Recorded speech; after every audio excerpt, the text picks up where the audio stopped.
Saúdo todos os presentes e agradeço não só a introdução do professor José Pedro, José Eduardo, como esta apresentação pouco convencional e tão maravilhosa que fez a professora Isabel Alves. Foi um grande gosto, muito obrigada, espero ser merecedora daquilo que disse.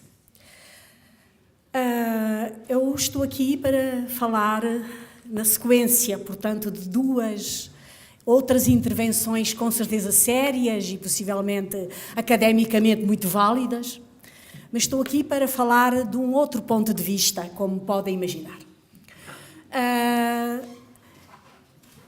O tema é literatura e mitologia, literatura e mitologias. E quando os académicos falam, a primeira coisa que fazem é definir as palavras, dizer o que é revolução, neste caso, dizer o que é mitologia. Mas eu vou ultrapassar essas formalidades, porque eu penso que neste momento toda a gente mais ou menos sabe o que é uma revolução, toda a gente sabe que a revolução é alguma coisa que acontece, uma mudança que nasce com um impulso de poesia. As duas realidades, elas são indissociáveis, e toda a gente sabe que mitologia é alguma coisa que sucede, que provém da ação que nós tornamos exemplar. A ação, homens, mulheres que se empenham em ações que depois se tornam exemplares e que já não têm a ver com a realidade, mas que passam como se fossem realidades, supra-realidades. Mas eu não me vou deter aí. Eu queria antes passar a um aspecto que é falar como é que eu vim à escrita pela mão da Revolução. Acontece que eu comecei a escrever quando era criança. E escrevi até aos 20 e tal anos, 30 anos, sem publicar. Ia escrevendo com a sensação de que ainda nada estava apurado que merecesse a atenção dos outros, que merecesse que um editor se interessasse, que merecesse que uma livraria os expusesse, que merecesse que um jornalista lesse, que um crítico se debruçasse. Isto é, eu tinha ainda vergonha de mostrar o que tinha escrito. Aconteceu, porém, que por volta de 78, tinham passado 78, 76 talvez, tinham passado 2 anos depois da Revolução, que eu desejei muito, mas eu não fabriquei nada na Revolução, eu não sou uma pessoa que possa dizer que estive presa, que resisti, não, eu só apenas desejei imenso. Mas aconteceu que 2 anos depois eu tinha percebido que o país estava a mudar com uma velocidade espantosa. Quando se deu a Revolução em 74, eu estava em África, fazia parte do grupo de mulheres que eram casadas ou amigas de militares que faziam a guerra. E foi dos dias mais felizes da minha vida. Perceber que todos os anseios de rapariga, isto é, anseios de liberdade, anseios de viajar livremente, anseios de poder publicar o que quisesse, ler o que quisesse, votar, era uma espécie de utopia que atravessava os jovens da minha geração. Mesmo que soubéssemos porque outras culturas nos diziam que ia-se lá votar e depois não tinha grande importância. Para nós, ir pôr um voto era alguma coisa, digamos, mítica para nós. Quer dizer, imaginarmos que íamos escolher um nome era alguma coisa de extraordinário. Pois bem, quando se dá essa revolução, nós pensámos que tudo aquilo que tínhamos imaginado que seria bom iria acontecer. E em parte assim foi. Mas aconteceu que há um momento em que eu começo a transformar essa experiência em literatura. E quando foi? Foi quando eu voltei à minha terra natal, boliquei-me lá no sul, no Algarve, e percebi que havia algumas coisas que tinham mudado. Antes de eu partir, havia lá um comerciante muito importante, era o dono das mercearias, era o dono dos frutos secos, era o dono de tudo. E ele tinha uma particularidade, é que tinha 2 balanças, uma balança para vender, uma balança para comprar. Quando eu voltei, muita coisa tinha mudado, mas aquilo que eu achei mais curioso é que naquela aldeia, aquele homem já só tinha uma balança. E eu achei que isso era absolutamente extraordinário. Quer dizer, o mundo tinha mudado em torno daquelas balanças.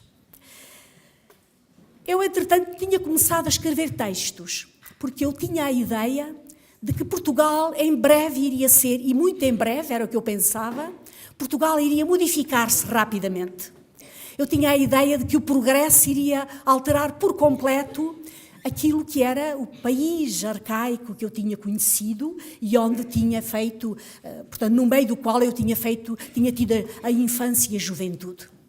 E eu queria escrever um livro para que se não esquecesse como tinha sido. Isto é, eu queria escrever uma memória. Eu pensava que o país em breve iria ser atravessado de autoestradas, iria ter tudo aquilo que eu sabia que existia nos outros países, haveria liberdade, portanto, como em toda a parte, e era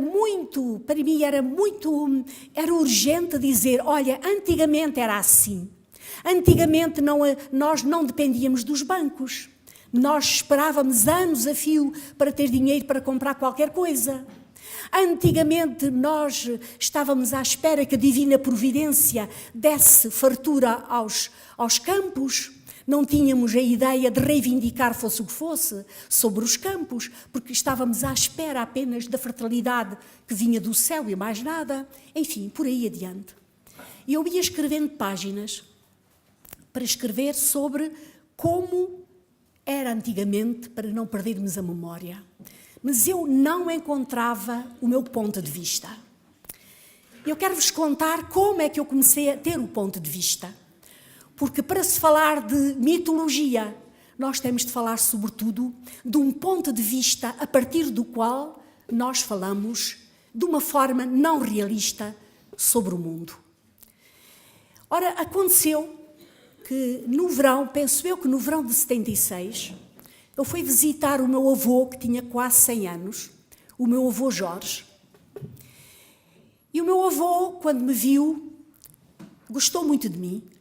Olhou para mim, pediu-me para eu andar assim à volta, apreciou-me. E a seguir disse que gostava muito de mim, mas depois começou não a tratar-me por Lídia, mas a tratar-me por Elisa. Elisa era o nome da minha avó, era o nome da mulher dele. E ele tratava-me, de facto, como se eu fosse a mulher dele e não a neta.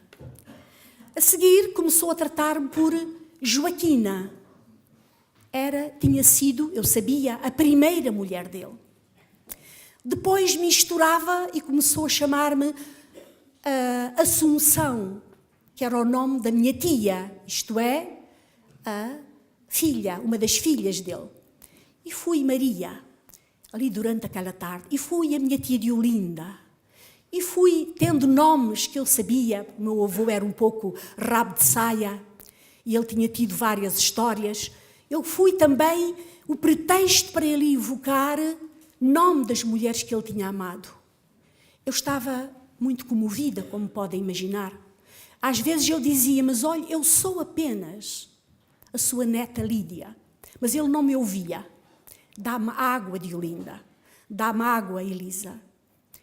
A certa altura, o meu avô olhou para mim e disse-me assim, Lídia, isto é, reconheceu-me outra vez e disse-me, Lídia, mas afinal, eu estou morto ou estou vivo? Onde é que eu estou? Será que eu já morri e não me lembro? Eu disse, não, avôzinho, o avô está vivo, está aqui comigo. E ele começou a chorar agarrado a mim. Ele não sabia onde estava. Pois bem, este meu avô deu-me o ponto de vista para a literatura. Quando eu cheguei a casa, o meu avô tinha-me dito que o sítio de onde eu teria de partir daí para o futuro seria colocar-me fora da vida real, para me colocar num sítio que fica entre a vida real e a outra vida. A vida para além, digamos, para além daquilo que é o mundo.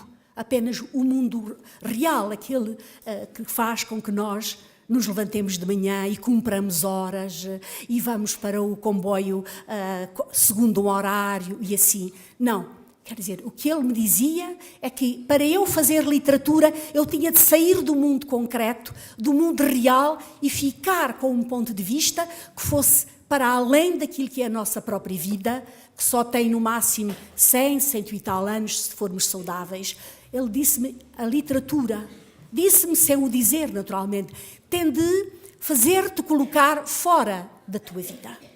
E foi assim que eu escrevi O Dia dos Prodígios. O Dia dos Prodígios, esse meu primeiro livro, que foi uma surpresa muito grande para mim e também, devo dizê-lo, já passou tempo, já posso dizer, foi uma surpresa na literatura na altura. Esse livro, a forma como ele aparece, provém daí. Digamos, as figuras são reais, mas não são bem reais. Elas têm uma distância, que é a chamada, nós podemos chamar uma distância poética, que faz com que elas caminhem acima da nossa própria vida. Eu só assim acredito que a literatura vale. Ora, o que é que eu fiz com esse livro? Fiz o seguinte. O que eu fiz foi criar uma história que mostrasse, através, digamos, de uma visão poética, portanto, de uma visão desmaterializada do mundo, uma história que mostrasse aquilo que a mim me estava a inquietar no momento.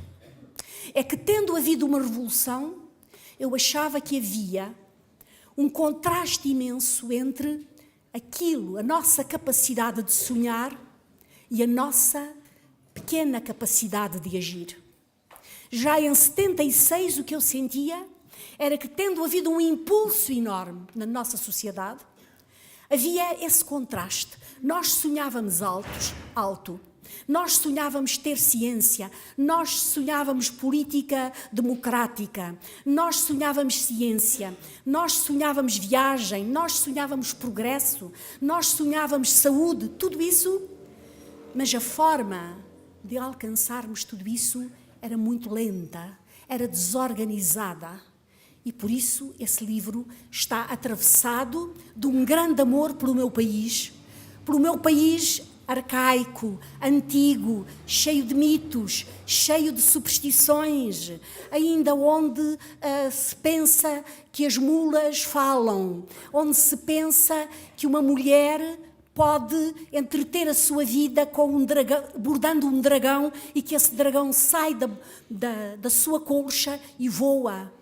Quer dizer, eu fiz um livro cheio de amor pelo meu país arcaico, mas no fundo o que eu queria dizer é que eu sentia que o país estava a sonhar demasiado em contraste com aquilo que estava a fazer. E para falar desse desencontro, eu criei uma cena, que é talvez a cena central do Dia dos Prodígios, que é o dia em que os soldados vão fazer uma campanha de dinamização.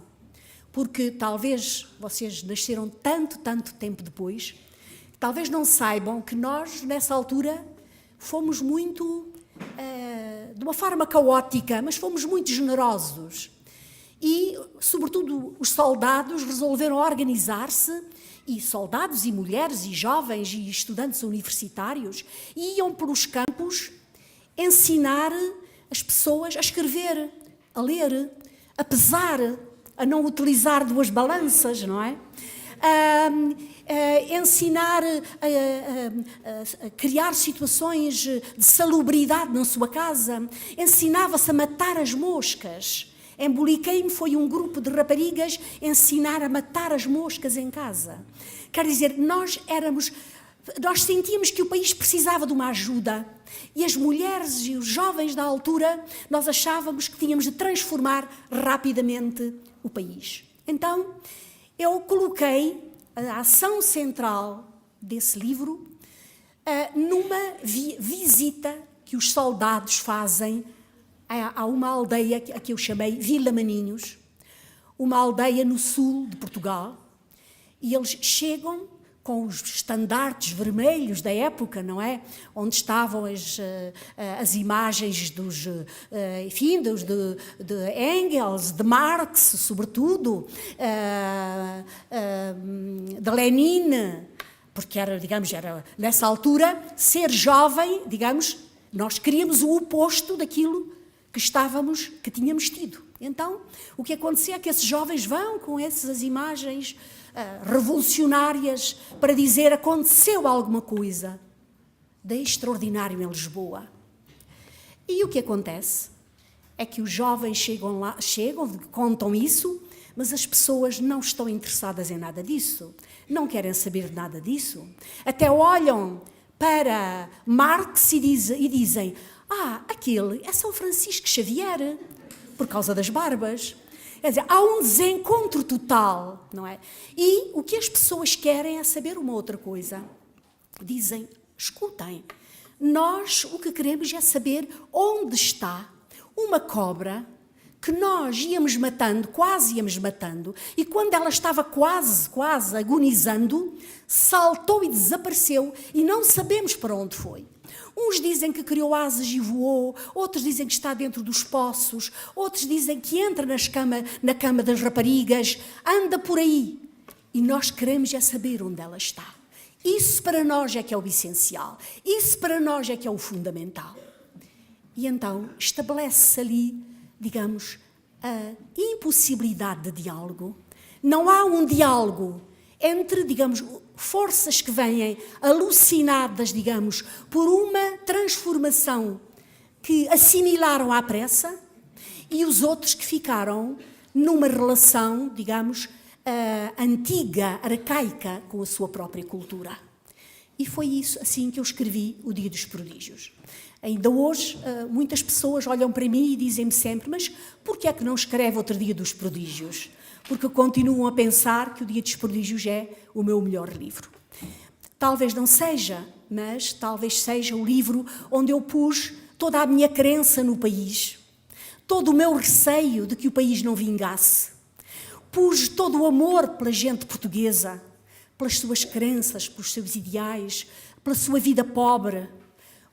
Pus o desejo de uma alteração e, fui, nessa altura, com outros escritores da minha geração, uma espécie, posso dizê-lo coletivamente, porta-vozes de um envolvimento cívico com a mudança portuguesa. Este é O Dia dos Prodígios. Publiquei em 1980. Tinha eu 33 anos. Passaram muitos anos, como podem imaginar. Nós entramos numa democracia e, como a professora Isabel Alves mencionou, a democracia é sempre um Estado cinzento. As democracias, em geral, não criam heróis, como sabem. Alguém sabe, das pessoas que estão aqui sentadas, quem criou o Serviço Nacional de Saúde? Alguém sabe, podem lembrar-se do nome de quem criou, mas quem o melhorou? Quem é que foi pondo pedra a pedra, ano após ano, criando o Serviço Nacional de Saúde, de que nós tanto hoje nos orgulhamos e temos medo de perder? Ninguém sabe, porque a democracia é assim. Para que uns ganhem sobre os outros, a democracia tem uma gramática que é: tem de dilapidar o que o anterior fez. E é assim, as democracias são assim. As democracias dificilmente criam heróis, não é?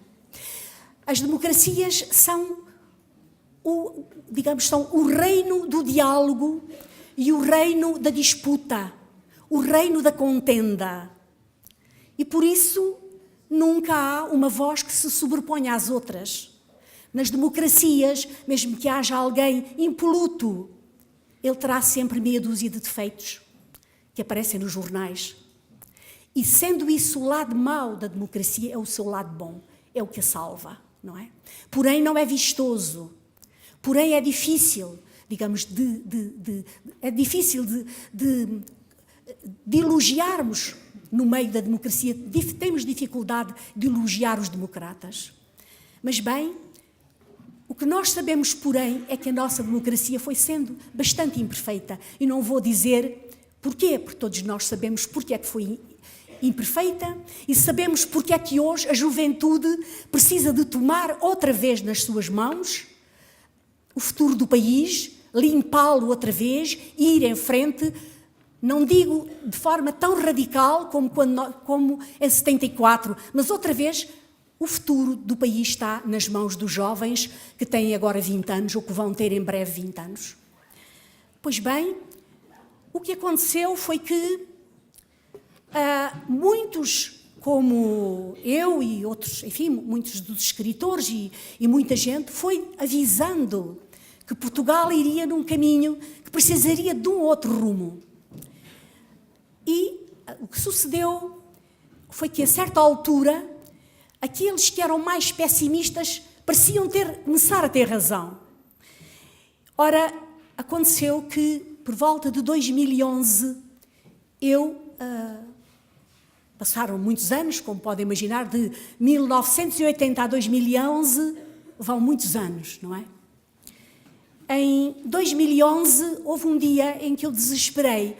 Eu tive pena de nós termos recuado ou de estarmos em vias de poder recuar. Então, eu escrevi no meu diário um textozinho pequeno chamado Epígrafe, que eu vou ler, e com a ideia, pedindo que me interpretem bem. Como sabem, a cor vermelha tem vários significados. Politicamente tem um significado muito importante, como sabem. Mas vermelho também significa a força, significa a alegria, significa o triunfo, não é? E eu utilizo aqui essa palavra neste último sentido. Só para vos dizer que em 2011, uma vez, portanto, um dia, uma noite, eu escrevi assim: eu daria a minha alma por um livro, daria a minha vida pela pátria, trocaria o meu corpo pelo rumor da primavera. O que quereria em troca? Uma palavra verdadeira, uma pátria livre, uma flor vermelha. Este foi o poema. Isto não é propriamente um poema, quer dizer, quem sabe de poesia sabe que este tem uma forma arcaica, digamos. Isto é do tempo do Garibaldi, este poema é do século XIX, não é? Eu não sou uma poeta e por isso isto é um formato antigo. Mas o que acontece é que o sentimento é puro para mim. E eu comecei a pensar que eu deveria começar a utilizar elementos que ao longo destes anos, ao longo de muitos anos, eu tinha ido acumulando na minha secretária. É que em 2000, vocês, os jovens que aqui estão, eram pequeninos, no ano 2000, eram pequeninos, não é? Porque agora passaram 14 anos. Aconteceu que, então, o suplemento do Público, chamado Leituras, publicou uns textos sobre o que era a Revolução para os jovens. E então os jovens, eram jovens poetas, resolveram troçar do 25 de Abril e da Revolução. Dizer que, ao fim e ao cabo, não valia a pena fazer revoluções, que bastavam as evoluções, que bastava o mundo seguir o seu caminho. E brincaram, tomaram como alguma coisa que não era séria. E eu fiquei com imensa pena. E pensava que um dia eu iria escrever para os jovens um livro que fosse sobre aquilo que tinha sido a nossa Revolução. Mas ao mesmo tempo pensava que não valia a pena, que estava desfasado. Qualquer dia haveria outra mudança, não tinha importância. Só que quando nos dias em que eu escrevi este pequeno poema, eu tinha já um maço grande de textos que tinha ido colhendo ao longo dos anos e comecei a pensar que era forçoso eu escrever um livro que falasse aos jovens sobre o que tinha sido o 25 de Abril. E foi assim que nasceu Os Memoráveis. Os Memoráveis é um livro escrito para aqueles que não conheceram essa data, mas que devem saber que, do ponto de vista histórico, vários historiadores e analistas da sociologia apontam essa mudança que aconteceu em 74 na nossa terra como alguma coisa de inaugural em relação a todas as outras revoluções do género que aconteceram depois. E se nós temos, às vezes, tão pouco para nos orgulharmos, talvez valha a pena orgulharmos disso. Naturalmente que eu voltei ao 25 de Abril, mas voltei com a lembrança dele na sua pureza original. E talvez seja bom lembrar que essa mudança pura, em que se envolvem 5.000 jovens que tinham 20 anos, que muitos deles nunca tinham ido a Lisboa, outros não tinham ido ao Porto, mas muito o que aconteceu nessa altura em que se envolvem, nessa manhã em que se envolvem 5.000 jovens e que podiam ter sido dizimados, ao contrário do que se diz, o que aconteceu foi que a Revolução Pura não durou 24 horas, durou cerca de 22. E porquê? Porque, e isto é talvez uma explicação, enfim, que seja bom a dar, é porque tinha havido uma noite muito longa sob o Salazar. Vocês nem podem imaginar, só as pessoas da minha idade podem imaginar, e vejo aqui muito poucos, ou talvez ninguém. Ora, o que aconteceu foi que um dos defeitos que tem uma ditadura é não permitir que as pessoas se conheçam umas às outras. Quando se dá a Revolução em 74, havia várias tendências. Naqueles que se opuseram, havia várias tendências. Havia os monárquicos, havia aqueles que eram de extrema esquerda, havia os comunistas, havia os socialistas, havia os sociais-democratas. Só que estavam todos do mesmo lado, não sabiam o que eram. Estavam todos do mesmo lado e Portugal teve de fazer, e fê-lo em pouco mais de um ano, a organização de partidos.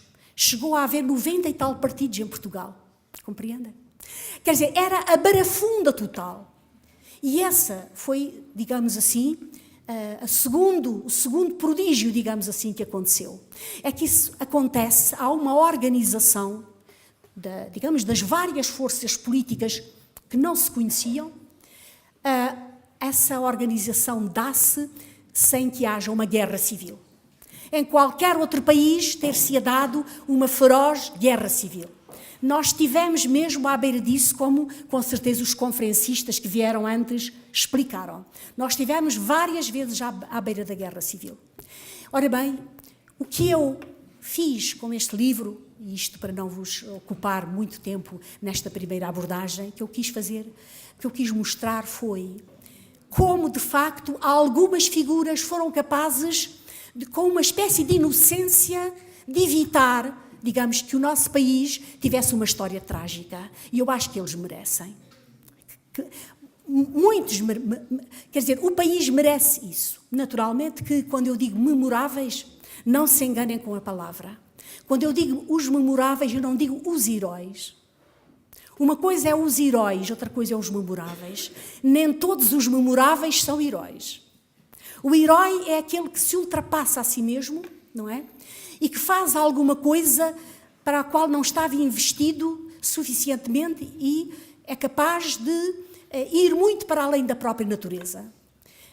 Os memoráveis são aqueles que podem ter feito atos exemplares ou não exemplares, mas onde nós devemos ir buscar a memória para sabermos como agir no futuro.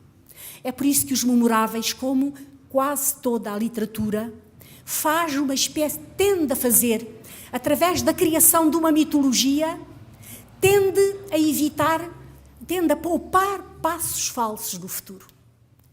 Porque vai ao coração dos comportamentos humanos, como nenhuma outra arte faz, a não ser o teatro ou o cinema, mas mesmo assim só a literatura faz da maneira como faz.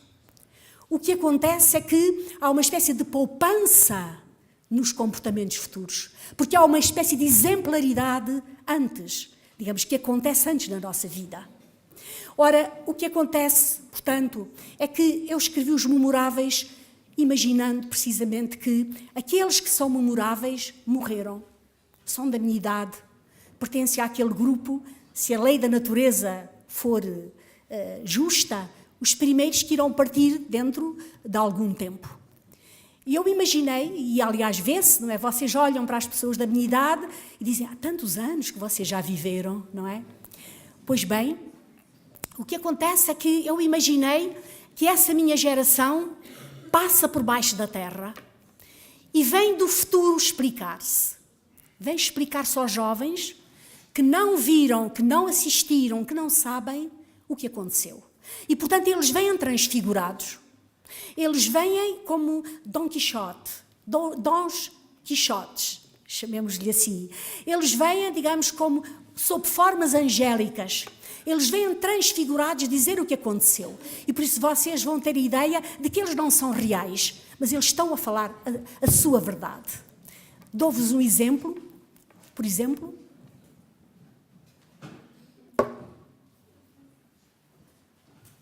não sei se vocês sabem que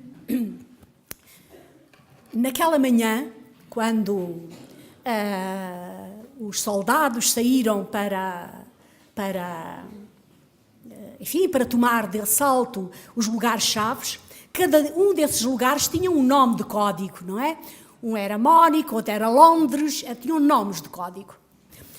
Ora, acontece que eu achei por bem inventar uma coluna militar que nesse dia dirigia-se a um objetivo que tinha o nome de Cairo. Dirigia-se a esse sítio chamado Cairo. Só que essa coluna, que tinha soldados, que tinha granadas, que tinha pistolas, que tinha metralhadoras, que tinha tudo aquilo que vai dentro de uma coluna, o que acontece é que essa coluna, passados 30 anos, ainda continuava a rondar por Lisboa sem encontrar o seu objetivo. Isto é, essa coluna já levava soldados mortos, outros com barbas brancas, alguns tinham tido filhos, outros, enfim, conduziam carros cujas rodas estavam enferrujadas, mas mesmo assim, as pessoas de Lisboa, de noite, quando havia silêncio, ouviam a coluna a andar, a arrojar, à procura do seu objetivo, passados 30 anos. Esse local eram exatamente os tribunais. Isto é, passados 30 anos, a coluna não tinha chegado aos tribunais. Isto, para mim, é criar a mitologia. É não contar o que acontece com os nossos tribunais. É não dizer que os nossos tribunais levam 10, 15 anos, prescrevem, perseguem os pobres e protegem os ricos. Deixam apodrecer nas estantes os dossiês que não me interessam que sejam julgados, mas persegue-se o pobre que roubou uma faca na drogaria. Pois bem, eu não contei isso, mas criar uma mitologia em termos de literatura é transfigurar, é encontrar dentro de uma imagem sintética aquilo que é, digamos assim, aquilo que é simbólico de alguma coisa ou que não se alcançou ou de que se vai alcançar. Só para dizer que esse último livro é também uma espécie de desistência em face da história. Passaram muitos anos, cada um conta a história à sua maneira.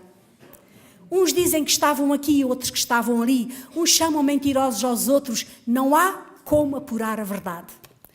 Mas aí entra a literatura. A literatura pode pegar nos pedacinhos da verdade, juntá-los e criar uma sobre-literatura. Dir-me-ão que isto é uma fantasia, que alunos e jovens que gostam do real, que só gostam de ler o que acontece nos jornais, de ver os telejornais, que esta parte artística não interessa. Pois eu digo-vos, mas não é como um aviso, é como uma espécie, digamos, é como amiga. É que é através da arte e através da literatura que vocês irão descobrir a verdadeira lição da história. Quando vocês leem pedaços da Ilíada e da Odisseia, vocês não leem verdadeiramente o que aconteceu na Guerra de Troia, porque lá não havia deuses misturados com os homens. Mas vocês leem os sentimentos profundos das pessoas em combate. E quando chegam ao fim da Ilíada e percebem que tudo aquilo é para dizer tanto homem morto, tanto herói que ficou perdido nas batalhas, para quê? Para nada. Tudo isto para nada. Melhor seria não ter lutado desta maneira. Então nós percebemos que a literatura avisa dessa forma melhor do que qualquer livro de história. Muito obrigada. É tudo o que tenho para dizer agora.